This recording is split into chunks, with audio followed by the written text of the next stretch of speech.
Aaron here from Goddard Garage and Goddard Adventure. I'm gonna continue posting videos on both channels until I can get the Goddard Garage channel up and monetized. So if you would, go ahead and check out that channel. I'll have it linked below. And if you could, just give me a subscription. If we can get up to that 1,000 subscriber mark, we can monetize the channel and I can separate my adventure from my mechanical videos, which I think will be better for both channels. This is a 300,000 mile update for my 2007 Honda Pilot. We purchased it back in 2017 with 140,000 miles, and we've driven it and got it up to, it's 306 on the dash, but we've had an odometer error because of our big tires, so it should be up there and maybe even 315,000 miles. We've done some pretty serious repairs on it. We were towing our boat back from Florida, which was, a 9-hour trip, and we blew our head gasket. So the head gasket was replaced. That was probably at about 250,000 miles. And I did that repair myself. You can kind of take a look on Goddard Garage. You can find that repair vlog. But I wanted to kind of fill you in on the Pilot, where it's at, how it's doing, and just take you on for the ride. Recently, we actually purchased another vehicle that we'll introduce to the channel soon. That was spurred on by some a little bit shocking and concerning symptoms that occurred during our trip to Washington, D.C. The Pilot actually started downshifting hard. This comes after we had an issue where our alternator failed, which also produced some very terrible shifting. On these vehicles, if you start losing power, the transmission can't really control itself, and we were on the interstate towing a boat. I'm not sure if that aided or exasperated the situation with the downshifting, but on our last trip, sometimes when we were coasting down, it would clunk down into the lower gear, and so that kind of was the catalyst to help us choose to finally get a new vehicle. So we'll introduce that soon. I will tell you it is in the Honda family, and it is a vehicle that is similar and should stay true to the spirit of this channel. We've really enjoyed the on-road comforts of driving a Honda, and we've also appreciated the safety that the all-wheel drive system brings to everyday driving in the rain, on the road, but also the off-road performance that it brings as well. So we're gonna kind of stick with that theme here on the channel. But I wanted to kind of give you an update on how the Pilot's doing besides the transmission shifting issue. I'm of course going to do drain and fills and try to resolve that, see if I can't narrow it down to maybe a bad solenoid or something like that. But we're going to start a new series on the channel. Now that the Pilot's not our main traveling vehicle, it's going to be reserved for local family hauling, because our new vehicle does not have 3 rows. So this will be reserved for family hauling around town where we need more than 2 rows. But it's also going to be used for more strenuous and serious off-roading in the short term while we build up the new vehicle. I'm trying not to let it slip because I'm going to do an announcement video for it.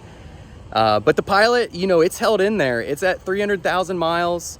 We purchased it in 2017 with 140,000 miles, and we've put some serious hard miles on this vehicle, and I'm really impressed with where it's at. I'm going to take you around the vehicle, talk to you about some of the current problems that it has. But again, since it's not going to be our primary travel vehicle, we should be able to take it down for a little bit longer periods to get some of the repairs that I don't have the time to do in one day kind of done.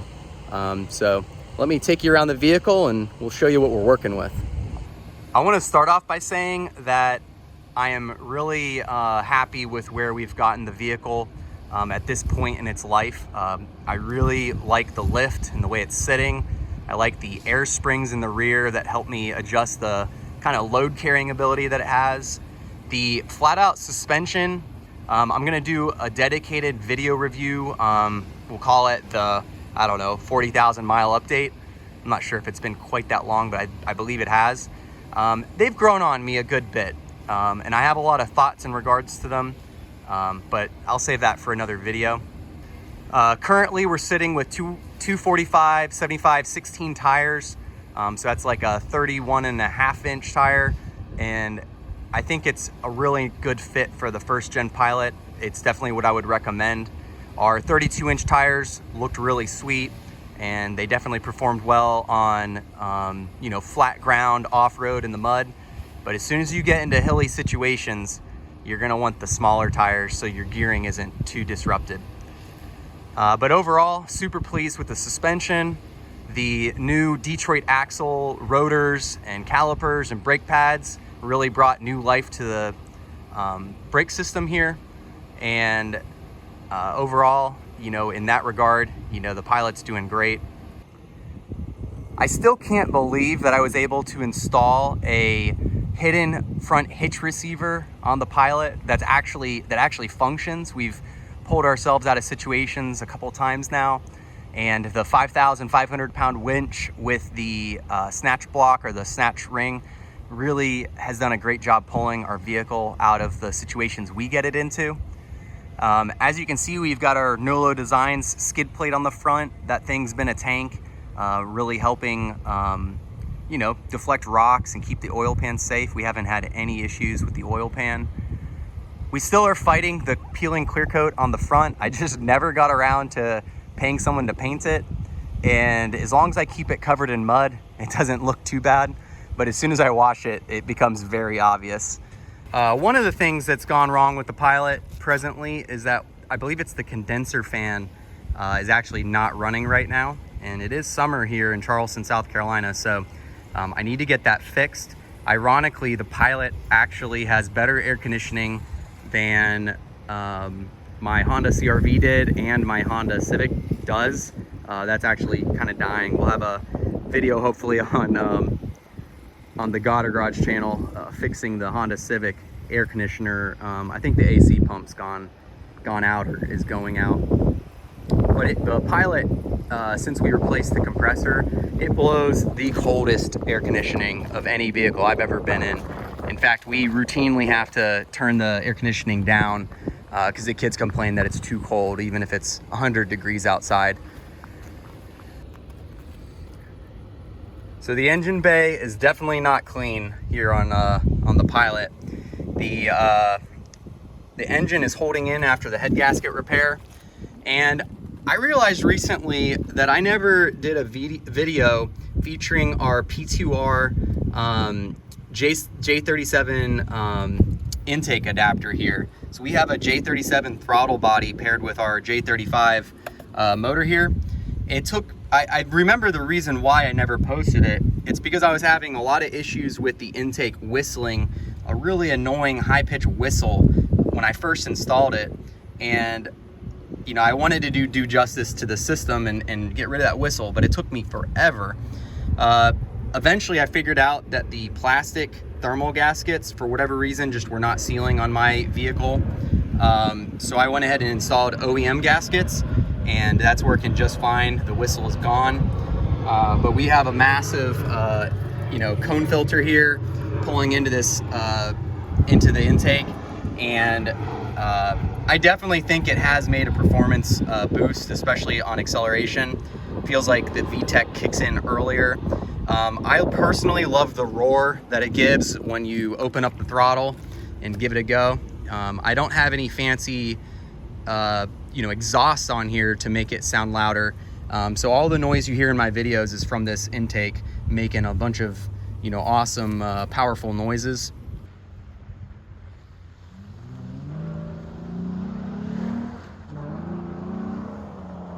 Sounds so crazy. I'll overlay a video or a picture over this, but we've got a really fancy dual transmission cooler setup with a Land Rover fan that I found at the junkyard, and we've got it run to a thermostat, but I can actually power it on manually just by moving this alligator clip. You can hear it come on, but that's been doing a good job, or as good a job as possible, at keeping our transmission cool when we're off-roading, doing hill climbs and whatnot. And that was a really important modification. The most important part of the modification, though, is actually installing the transmission temperature gauge With this 2007 Honda Pilot, you cannot read the transmission temperature off the OBD2 port. You have to have a manual gauge, unfortunately. But I do have a video installing that. Check it out on Goddard Garage. But with that, I'm very aware of my transmission temperature. And I'm aware when it starts climbing, so I can calm down or, you know, slow down and let the transmission cooler do its work. One of the current problems with the Pilot is that the steering rack that I installed is actually leaking again. I got a low mileage, it was supposedly low mileage Honda steering rack from LKQ on eBay, and it actually looked like it was in good shape, so I actually kind of trusted the low miles that it said. But it did start leaking again, so I'm not sure why that started leaking, but I'm looking to add that to the Make Our Pilot Great Again series, replacing the steering rack. That gets me to one of the things that probably concerns me the most about the Pilot, and one of the catalysts for getting another vehicle, just in case, is that some of these subframe bolts that go into the Pilot, they felt like they may have cross-threaded when I did my suspension drop, my subframe drop, and that really concerns me. So I have to drop the subframe to replace the transmission if it needs replaced ever. I have to drop the subframe to replace the engine probably, or maybe not, but you get my point. You have to drop the subframe to do a good bit of things. Even the rack and pinion replacement, I may or may not have to drop the subframe to get that thing out of here. The subframe drop definitely helps, and I might be able to weasel it out without dropping the subframe further, but we'll have to see. So that'll be a future video, maybe some heartache there as I try to figure that out. I can probably get the bolt out. The question is, will it go back in and actually engage the threads? Another problem we have presently is when I did my head gasket replacement, I took the exhaust down by cutting it right here, which is perfectly fine. That butt joint worked pretty well initially. Lately, however, I've been having a lot of issues with exhaust leakage. I've got a plan to fix that with some Tiger tape. So that'll be another part of the Make Our Pilot Great Again series. But with that exhaust leak, the whole exhaust system and acceleration, everything, it really sounds pretty poor. It sounds like a fart going off as you accelerate, which is not the greatest. We've got our rock sliders here that I custom made from a Chevy Colorado, and those things have been doing a good job. We've gotten some dents and bruises in them, but they've been holding in there, and it's definitely one of my favorite modifications. You can see where I welded them together here. The Bondo is kind of coming off, but you know, I just need to touch it up with paint again. The interior of the Pilot, I believe, has held together incredibly well for being a 2007 vehicle. We've obviously done some repairs and some upgrades over time, but the cloth seats are, well, filthy, but I believe all that stuff would just steam clean right out. The only thing that I can really say about it is that the headliner fabric, just like all these foam-backed headliners, you know, it of course fatigued and failed. And that is going to be another video in the Make the Pilot Great Again series. We're going to be replacing this headliner. I'm also going to do a video review on this head unit here. It's off of Amazon. It's just one of those cheap Android head units. I forget the exact brand that this one was. I haven't done a review on it yet because I was still trying to learn the ins and outs, the pros and cons. At first, I was actually kind of tempted to just change it back because you lose the subwoofer. I'm sure you can find a way to make it work, but you know, presently I haven't. So you lose the subwoofer, you lose your steering control, which is unfortunate, but you gain CarPlay and you gain basically a bigger map from your phone. And overall, I would say it's actually a net positive, though you would have to consider for the price if you consider it, you know, a positive for yourself. We've got our remote air compressor. I've got just an air compressor in the back with a physical button on it. When I turn this on, it turns on, and then it's this gauge right here is tied to the air spring system. At one point I was making this valve here so I could release pressure, because that's the downside of the system, and it worked, but presently it was leaking, so I have it disconnected. So it's just an awkward little nipple sticking out of the dash here. I love my front and rear light switches that I was able to custom make into this panel plate. So this is the front, this is the back. They turn on whether the vehicle's on or off, which is cool. This center dash lid is completely snapped and broken, and the fake leather is disgusting and scratched. I've got a replacement hatch from the salvage yard, and I've got a replacement cover to put on that hatch. So I should be able to fix this all the way. One thing we love about this vehicle is that it always had so much room for cups. You can put cups here, here, here. You could get another insert like this from the salvage yard, and it actually, you know, fits in here as well. You can put cups in the door pockets here. You can put them in, you know, there's cup holder back here. There's cup holders right there back here. One of the problems we're having currently is I need to get a replacement seat belt.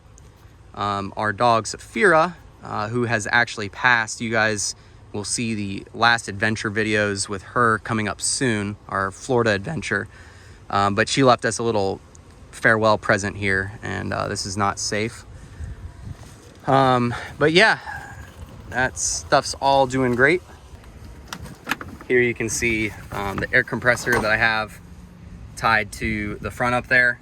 I have it run on this wire, which goes all the way to the front, and it just lets me plug in the air compressor right here. And the important part to doing this is your compressor has to have a permanent on button. So this button's just in the on state. If I flip the switch, the compressor just turns on. So this is like a cheap ghetto onboard air type situation for my air springs.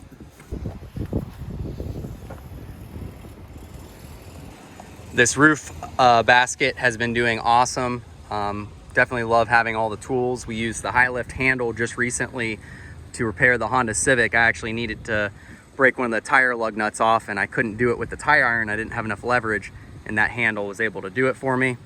But for those who haven't seen the video, this is a Smitty built Defender rack.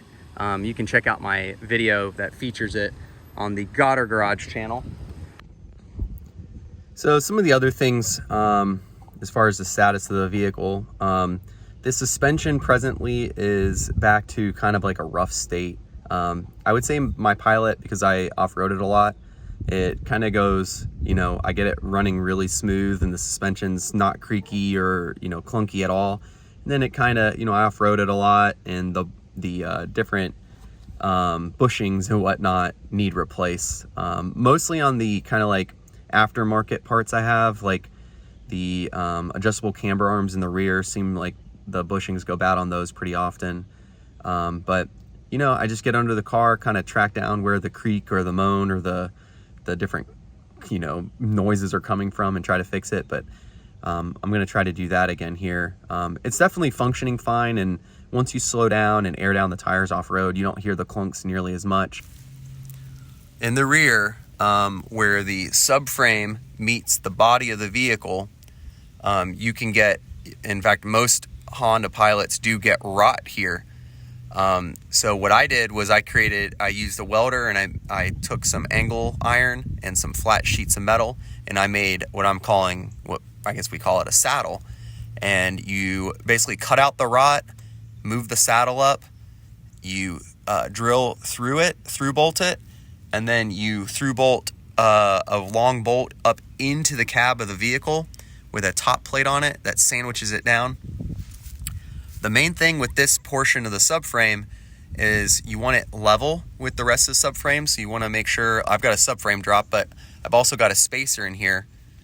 So you want to measure the approximate distance between here and here before you start. Make sure that ends up about the same. But you know, I haven't had any issues with this subframe repair. I've done it on both sides.